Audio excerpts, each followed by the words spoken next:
warahmatullahi wabarakatuh. First of all, let's pray and thank God to Allah Subhanahu wa Ta'ala who has given us His mercies and blessing us. So we can gather here in the class in the good condition and happy situation. Alhamdulillah. Secondly, my speech and solution always be delivered to our Prophet Muhammad Sallallahu alaihi wasallam.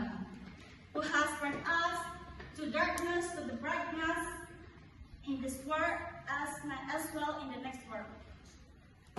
Okay, so today I want to talk about something important in our life. That is about self-confidence, guys. Self-confidence is belief in ourselves, our ability, and our potential. It is the foundation for every achievement and happiness we desire.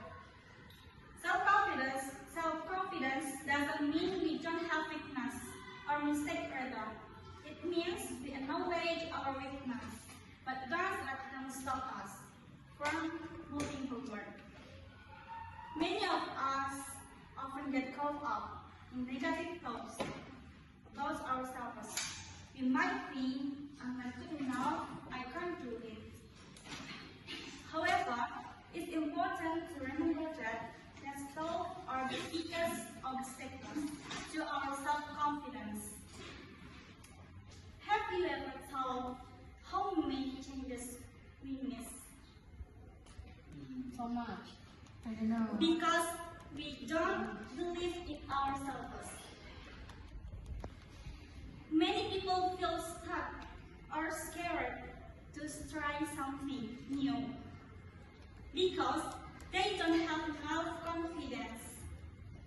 It's normal, to feel unsure, especially when we face something difficult or new, right?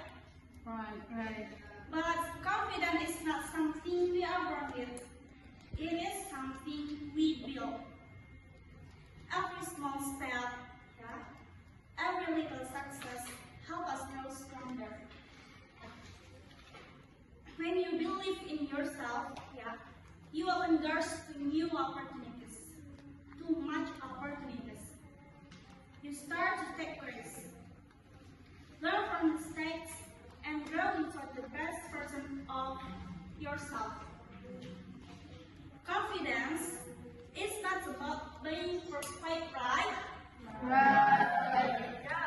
It's about trusting yourself and trying again when things don't go as planned. When you fail, don't let fear stop you. You are capable, you are strong, and full of potential. Take one step today, even if it's small. Speak up, try something new, and believe that you can succeed. Remember, confidence starts with you. Believe in yourself, and the world will believe you too. Okay, maybe this is all about my speech today, and I have any mistakes. I'm sorry, and thank you very much to your time and your attention to me. And the last I say, wassalamualaikum warahmatullahi wabarakatuh. Waalaikumsalam.